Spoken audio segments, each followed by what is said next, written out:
Hello विद्यार्थी मित्रों, संचयन में पूरक वाचन में हमने पहले चैप्टर था गिल्लू जो हमने देख लिया है और आशा करता हूँ आपकी समझ में भी आ गया होगा।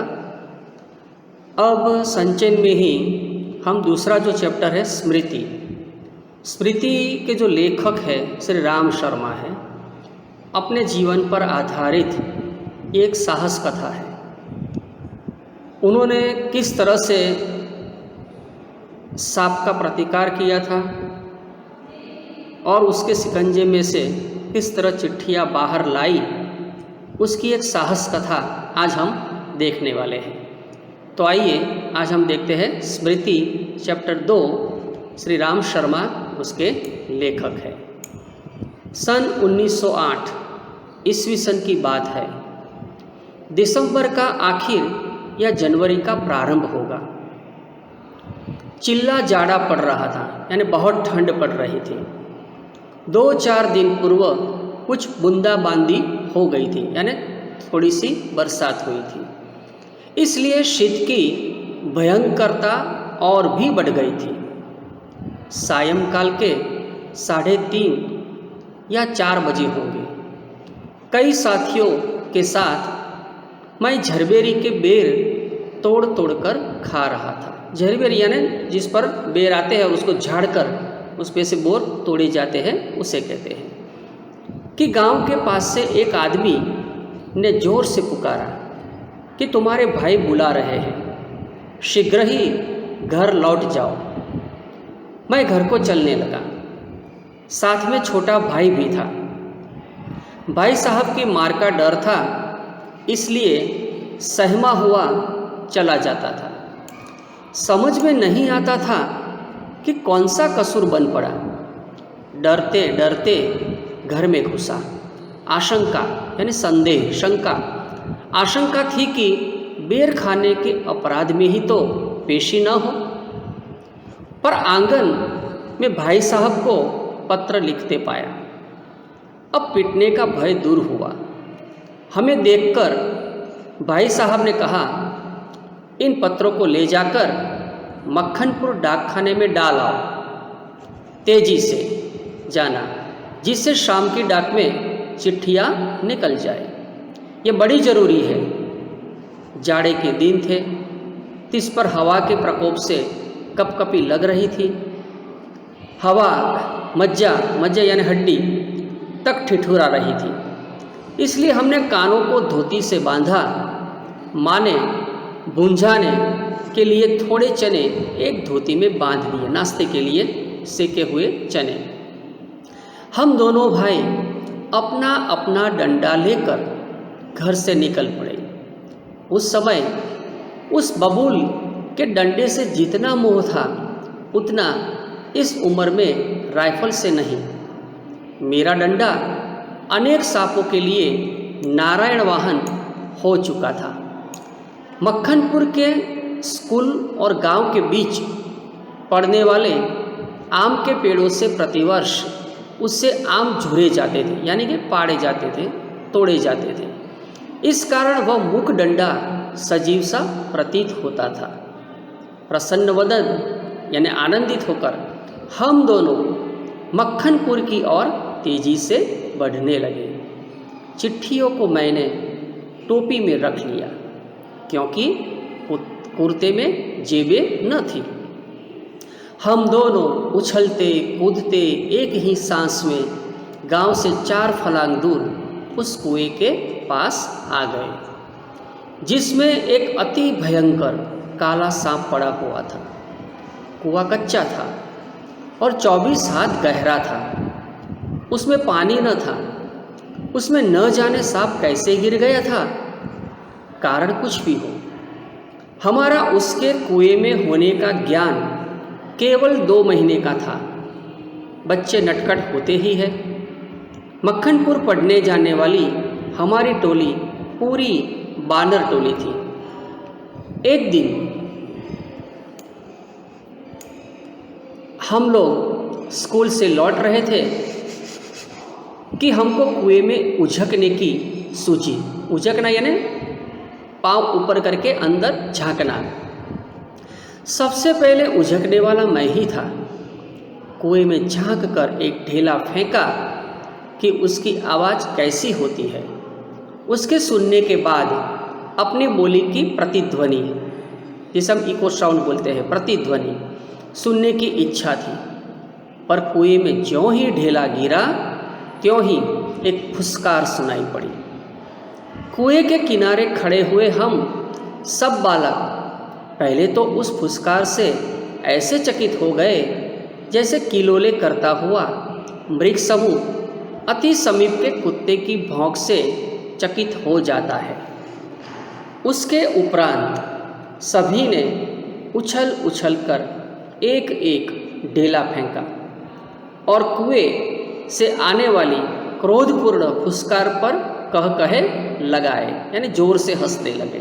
ढेला यानी मिट्टी जैसा, पत्थर जैसा जो आता है वो उस पर फेंक दिया, उसको ढेला बोलते हैं।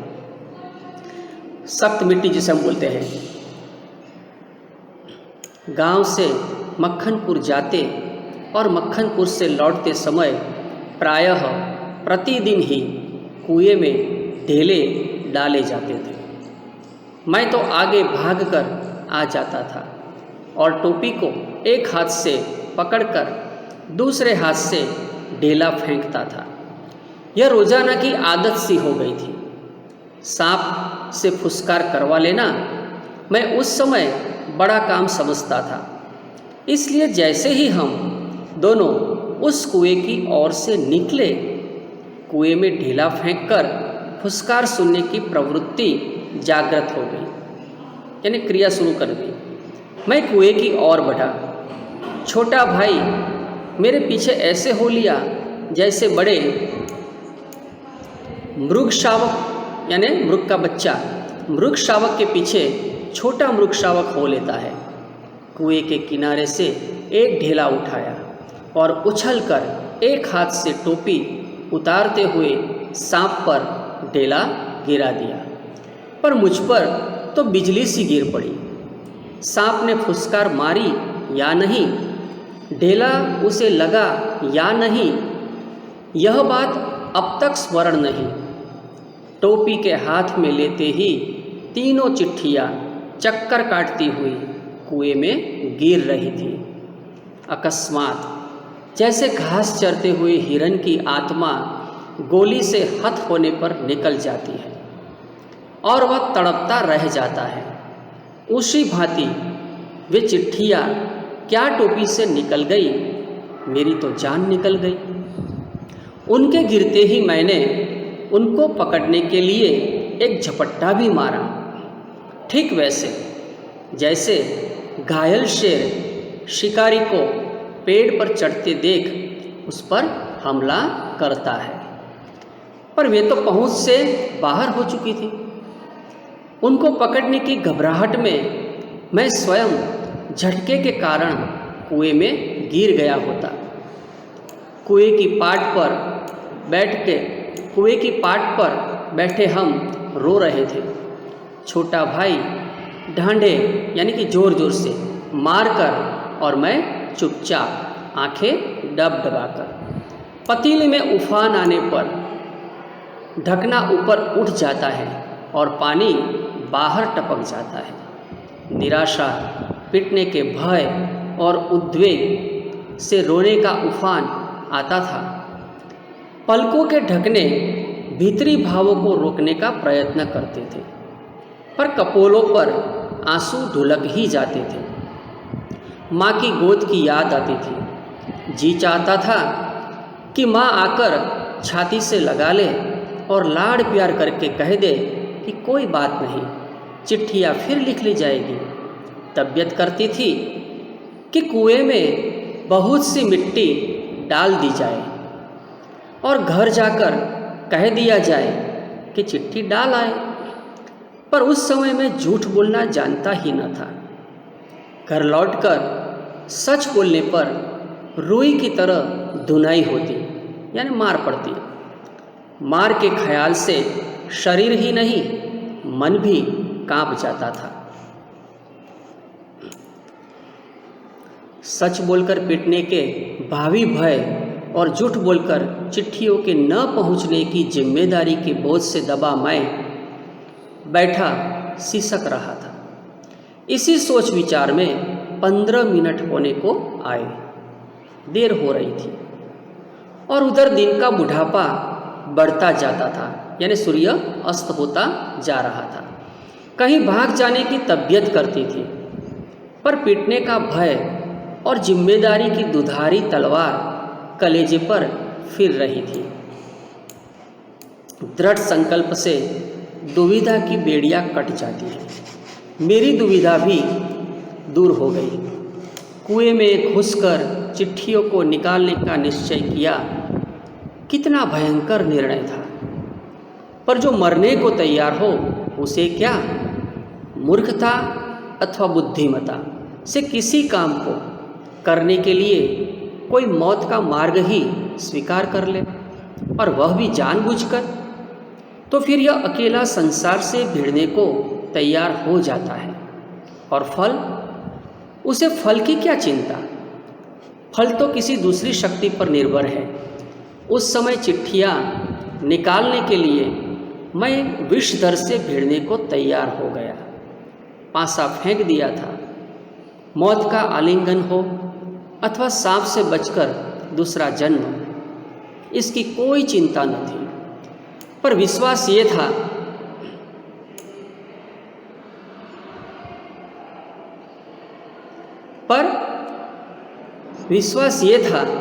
कि डंडे से सांप को पहले मार दूंगा, तब फिर चिट्ठियाँ उठा लूँगा। बस इसी दृढ़ विश्वास के बूते पर मैंने कुएं में घुसने की ठानी, यानी तय किया जाने के लिए कुएं में। छोटा भाई रोता था और उसके रोने का तात्पर्य था कि मेरी मौत मुझे नीचे बुला रही है। यद्यपि वह शब्दों से न कहता था, वास्तव में मौत सजीव और नग्न रूप में कुएं में बैठी थी। पर उस नग्न मौत से मुठभेड़ के लिए मुझे भी नग्न होना पड़ा। छोटा भाई भी नंगा हुआ। एक धोती मेरी, एक छोटे भाई की, एक चने वाली, 2 कानों से बंधी हुई धोतियाँ, 5 धोतियाँ और कुछ रस्सी मिलाकर कुएं की गहराई के लिए काफ़ी हुई। हम लोगों ने धोतियाँ एक दूसरे से बांधी और खूब खींच कर आजमा लिया कि गांठें कड़ी है या नहीं। अपनी ओर से कोई धोखे का काम न रखा। धोती के एक सिरे पर डंडा बांधा और उसे कुएं में डाल दिया।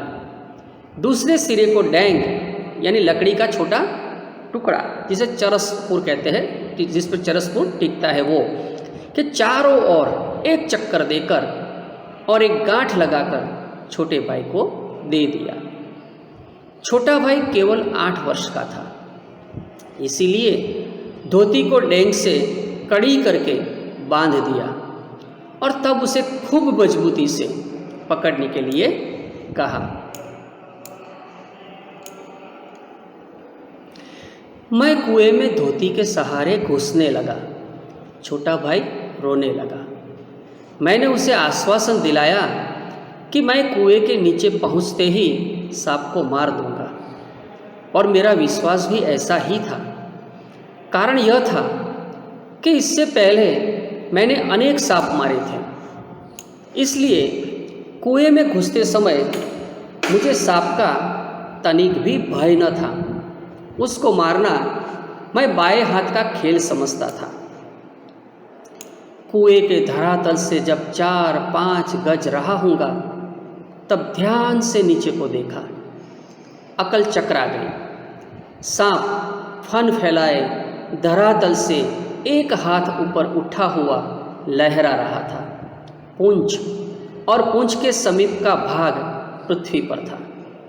आधा अग्रभाग ऊपर उठा हुआ मेरी प्रतीक्षा कर रहा था। नीचे डंडा बंधा था, मेरे उतरने की गति से जो इधर उधर हिलता था।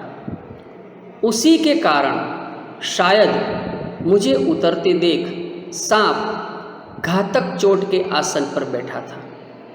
सपेरा जैसे बीन बजाकर काले सांप को खिलाता है और सांप क्रोधित हो फन फैलाकर खड़ा होता और फुंकार मारकर चोट करता है, ठीक उसी प्रकार सांप तैयार था। उसका प्रतिद्वंदी यानी दुश्मन मैं उससे कुछ हाथ ऊपर धोती पकड़े लटक रहा था।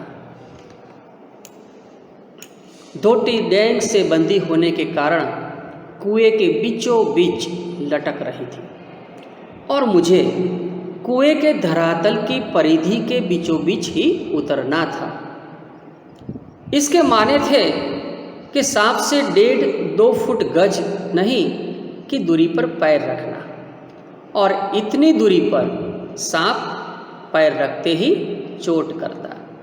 स्मरण रहे, कच्चे कुएं का व्यास बहुत कम होता है, नीचे तो वह 1.5 गज से अधिक होता ही नहीं। ऐसी दशा में कुएं में मैं सांप से अधिक 4 फुट की दूरी पर रह सकता था, यानी कि नीचे खड़े रहने के लिए बहुत ही कम जगह थी कच्चे कुएं होने के कारण, और ऊपर ठहरना बहुत ही मुश्किल लग रहा था लेखक को, वह भी उस दशा में जब सांप मुझसे दूर रहने का प्रयत्न करता। पर उतरना तो था कुएं के बीच में, क्योंकि मेरा साधन यानी डैंग बीचों बीच लटक रहा था। ऊपर से लटक कर तो सांप नहीं मारा जा सकता था, उतरना तो था ही। थकावट से ऊपर चढ़ भी नहीं सकता था। अब तक अपने प्रतिद्वंदी को पीठ दिखाने का निश्चय नहीं किया था। यदि ऐसा करता भी तो कुएं के धरातल पर उतरे बिना क्या मैं ऊपर चढ़ सकता था? धीरे धीरे उतरने लगा। एक इंच ज्यों-ज्यों मैं नीचे उतरता जाता था, त्यों-त्यों मेरी एकाग्र चित्तता कंसंट्रेशन बढ़ती जाती थी। मुझे एक सूझी उपाय सूझा। दोनों हाथों से धोती पकड़े हुए मैंने अपने पैर कुएं की बगल में लगा दिए। दीवार से पैर लगाते ही कुछ मिट्टी नीचे गिरी और सांप ने फूंक करके उस पर मुंह मारा। मेरे पैर की दीवार से हट गए, यानी कि पैर फिसल गया और मेरी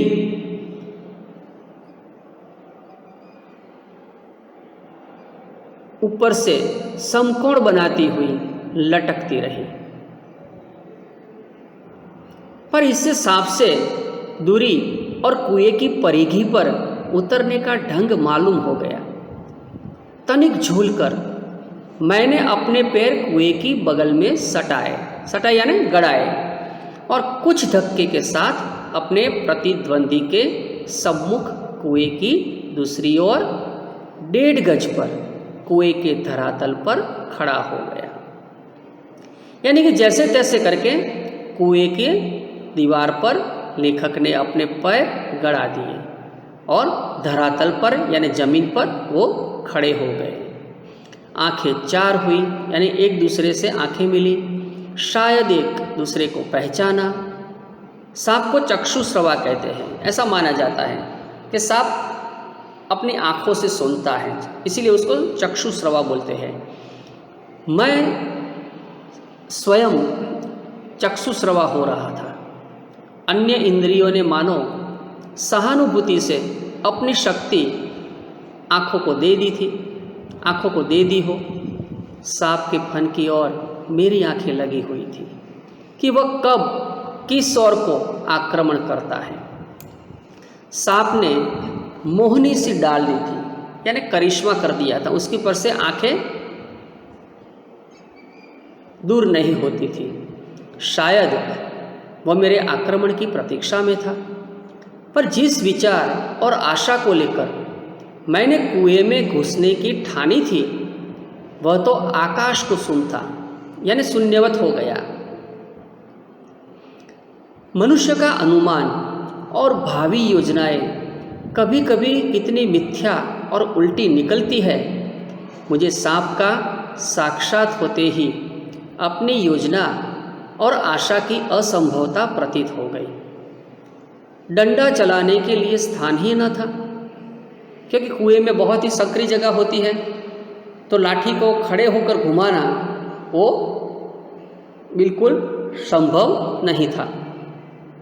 लाठी या डंडा चलाने के लिए काफ़ी स्थान चाहिए जिसमें वे घुमाए जा सके। सांप को डंडे से दबाया जा सकता था, पर ऐसा करना मानो तोप के मोहरे पर खड़ा होना था। यदि फन या उसके समीप का भाग न दबा तो फिर वह पलटकर जरूर काटता, और फन के पास दबाने की कोई संभावना भी होती तो फिर उसके पास पड़ी हुई 2 चिट्ठियों को कैसे उठाता। 2 चिट्ठियां उसके पास उससे सटी हुई पड़ी थी और एक मेरी ओर थी। मैं तो चिट्ठियां लेने ही उतरा था। हम दोनों अपने पैतरों पर डटे थे, युक्ति करने पर डटे थे, एक दूसरे से लड़ने के लिए, उसको आंखें चुराकर चिट्ठियां निकालने के लिए। उस आसन पर खड़े खड़े मुझे 4-5 मिनट हो गए। दोनों ओर से मोर्चे पड़े हुए थे, पर मेरा मोर्चा कमज़ोर था। कहीं सांप मुझ पर झपट पड़ता तो मैं यदि बहुत करता तो उसे पकड़कर कुचलकर मार देता, पर वह तो अचूक तरल विष मेरे शरीर में पहुंचा ही देता और अपने साथ साथ मुझे भी ले जाता। अब तक सांप ने वार न किया था, इसलिए मैंने भी उसे डंडे से दबाने का ख्याल छोड़ दिया था। ऐसा करना उचित भी न था। अब प्रश्न था कि चिट्ठियों को कैसे उठाई जाए। बस एक सूरत थी, एक उपाय था। डंडे से सांप की ओर से चिट्ठियों को सरकाया जाए। यदि सांप टूट पड़ा तो कोई चारा न था। कुर्ता था और कोई कपड़ा न था जिससे सांप के मुंह की ओर करके उसके फन को पकड़ लूं। मारना या बिल्कुल छेड़खानी न करना, ये 2 मार्ग थे। सो पहला मेरी शक्ति के बाहर था। बाध्य होकर दूसरे मार्ग का अवलंबन करना पड़ा। कहने का मतलब यह है मित्रों कि कुएं में इतनी छोटी जगह थी कि इतनी छोटी जगह में सांप को मारना बिल्कुल नामुमकिन था, और अगर यदि लेखक ने मारने की कोशिश की तो सांप भी उस पर वार अचूक करता और उसको भी अपने साथ ले जाता। तो इसी तरह अगर मौत होती तो दोनों की होती। लेकिन लेखक ने सोचा कि उनका काम सिर्फ चिट्ठियाँ ही निकालना है, तो फिर सांप को क्यों मारा जाए, क्योंकि इस समय सांप अपनी पूरी पोजीशन में था, उसका पलड़ा भारी था। तो इसीलिए सांप का ध्यान हटाकर चिट्ठियाँ लेना ही सबसे आसान तरीका था लेखक के लिए। अब आगे जाते हैं। डंडे को लेकर ज्यों ही मैंने सांप की दाईं ओर पड़ी चिट्ठी की ओर उसे बढ़ाया कि सांप का फन पीछे की ओर हुआ। धीरे धीरे डंडा चिट्ठी की ओर बढ़ा और ज्यों ही चिट्ठी के पास पहुंचा कि फुंकार के साथ काली बिजली तड़पी और डंडे पर गिरी। हृदय में कंप हुआ और हाथों ने आज्ञा न मानी। डंडा छूट पड़ा। मैं तो न मालूम कितना ऊपर उछल गया, जानबूझकर नहीं, यों ही बिदक कर उछल कर जो खड़ा हुआ तो देखा कि डंडे के सिर पर 3-4 स्थानों पर पीवसा यानी पीला सा जहर का पीवसा कुछ लगा हुआ है। वह विष था, जहर था। सांप ने मानो अपनी शक्ति का सर्टिफिकेट सामने रख दिया था, पर मैं तो उसकी योग्यता का पहले ही से कायल था, आशिक था। उस सर्टिफिकेट की ज़रूरत न थी। सांप ने लगातार फूं फूं करके डंडे पर 3-4 चोटें दी। वह डंडा पहली बार इस भांति अपमानित हुआ था, या शायद यह सांप का उपहास कर रहा था, यानी मजाक उड़ा रहा था। उधर ऊपर फूं फूं और मेरे उछलने और फिर वही धमाके से खड़े होने से छोटे भाई ने समझा कि मेरा कार्य समाप्त हो गया है, यानी कि मैं मर गया हूँ सांप के काटने से। और बंधुत्व का नाता फूं फूं और धमाके में टूट गया। उसने ख्याल किया कि सांप के काटने से मैं गिर गया। मेरे कष्ट और विरह के ख्याल से उसके कोमल हृदय को धक्का लगा।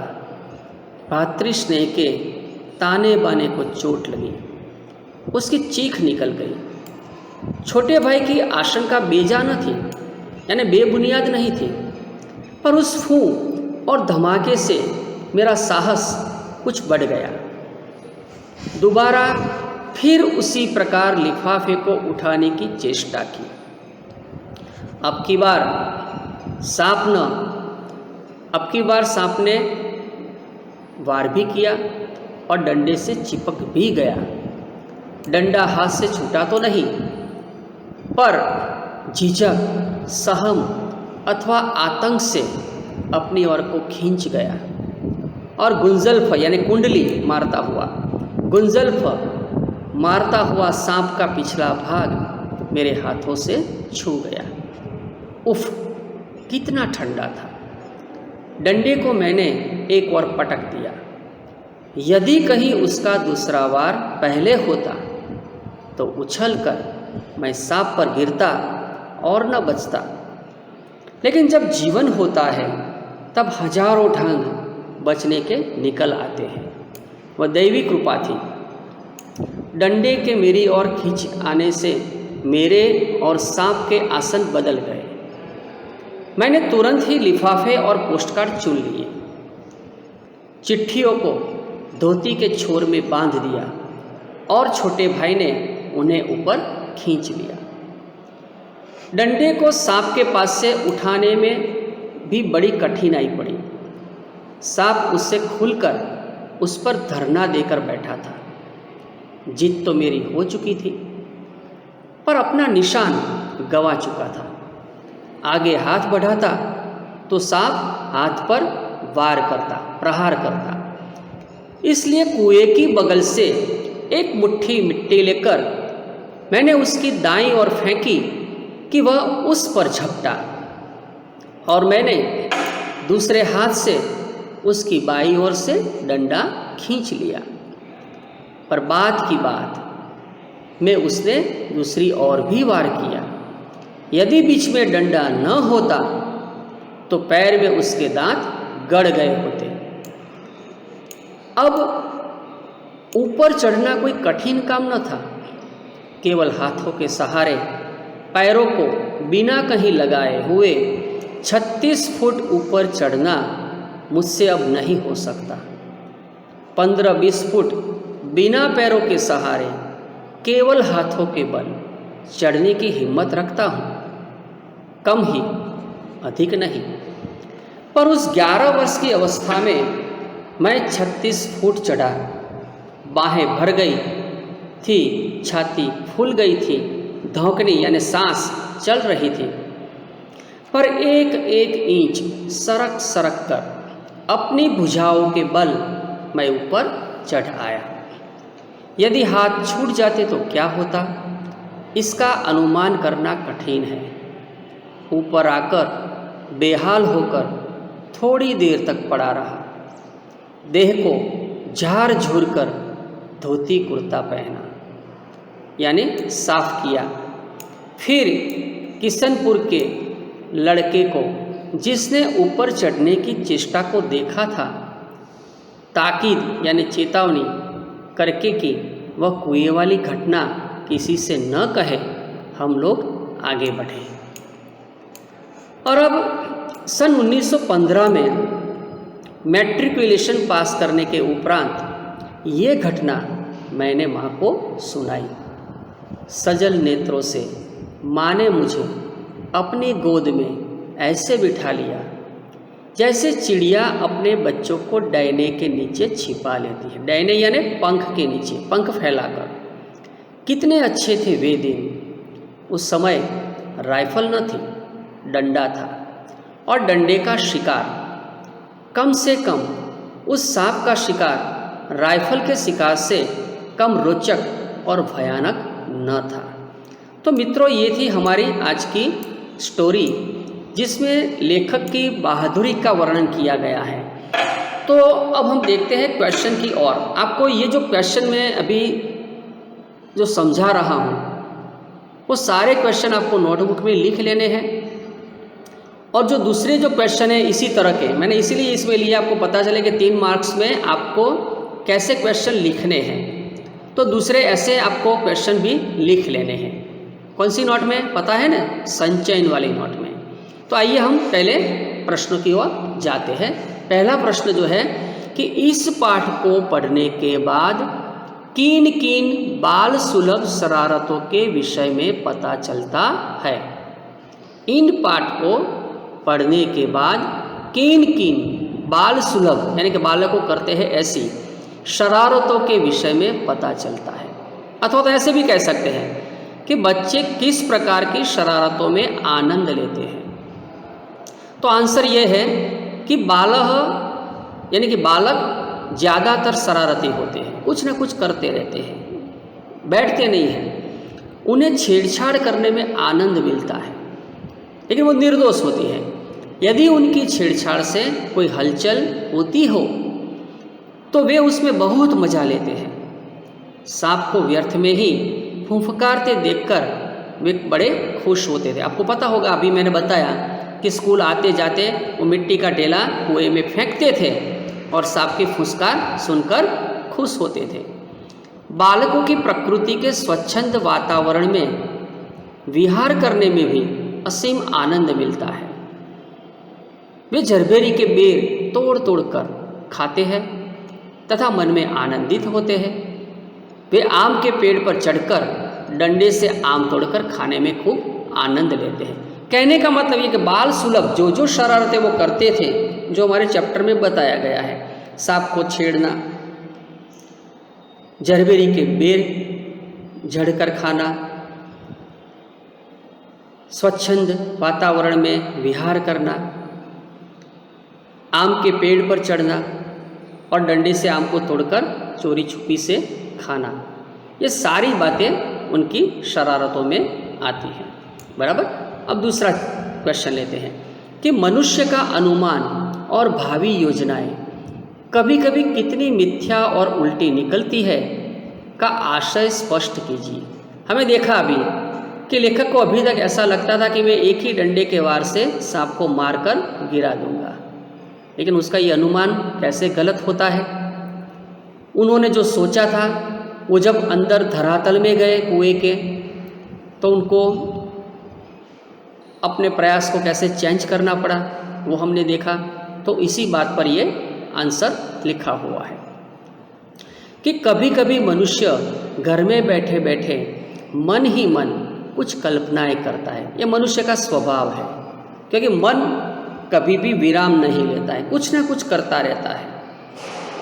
उन्हीं कल्पनाओं के आधार पर वह भविष्य की योजनाएं भी बना लेता है, परंतु वे सभी योजनाएं और कल्पनाएं सही नहीं निकलती, बल्कि स्थितियां कल्पना और योजना के बिल्कुल विपरीत निकलती है।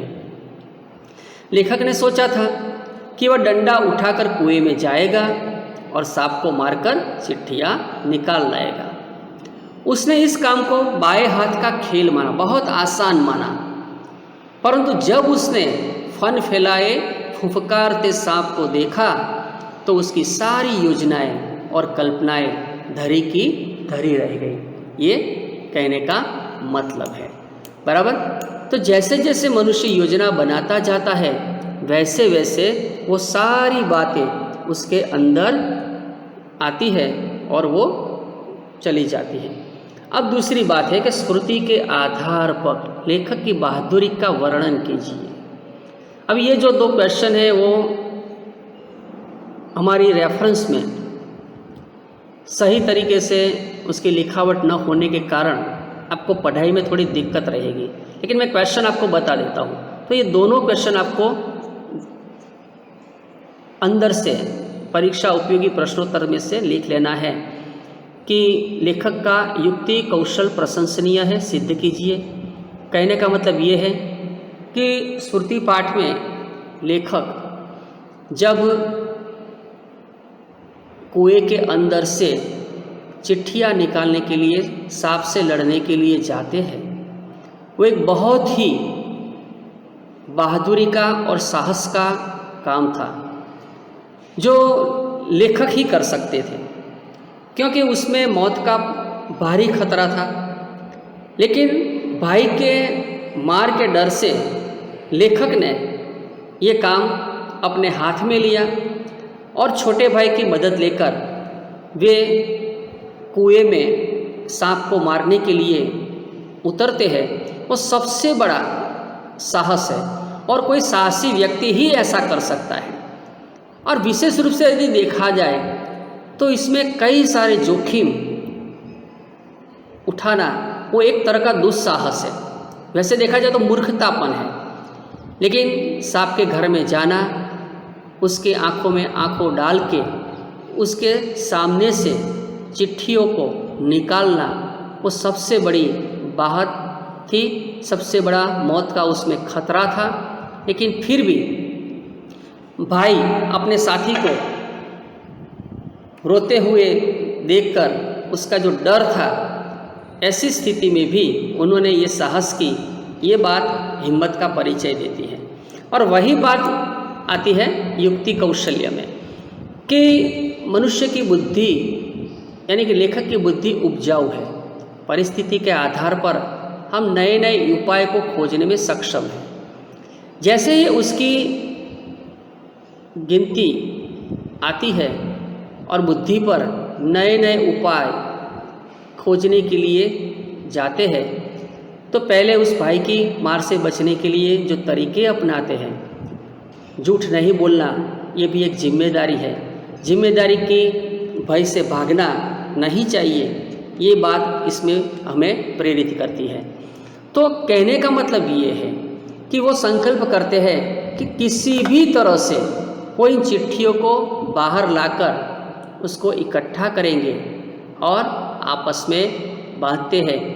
दोनों भाई की धोतियाँ, चने वाली धोतियाँ, माथे पर बंधी हुई धोतियाँ, कुछ रस्सी, सबको बांधकर वे नीचे उतरने का एक डंडे से प्लान बनाते हैं। डंडा छूट जाने पर हाथ से मिट्टी लेकर उसे दाई दिशा में डालते हैं ताकि सांप का ध्यान भटकाया जाए।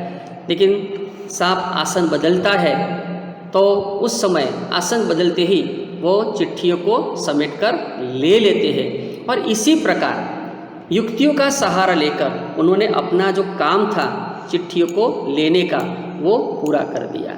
तो मित्रों, आज का ये जो चैप्टर है यहाँ तक है। आशा करता हूँ ये बाकी के 2 चैप्टर, उसमें भी खास करके ये एक क्वेश्चन जो है वो पढ़ाई में थोड़ा तकलीफदायक है, क्योंकि बुक्स की जो राइटिंग है वो ठीक नहीं थी। तो मैं उम्मीद करता हूँ कि ये क्वेश्चन आप वैसे भी रेफरेंस में से ही आपको लिखने हैं, तो ये दोनों क्वेश्चन आप रेफरेंस में से लिख लेना है, बराबर। और बाकी के 2 क्वेश्चन भी आपको जो पढ़ने में दिखाई देता है वो भी आपको लिख देना है।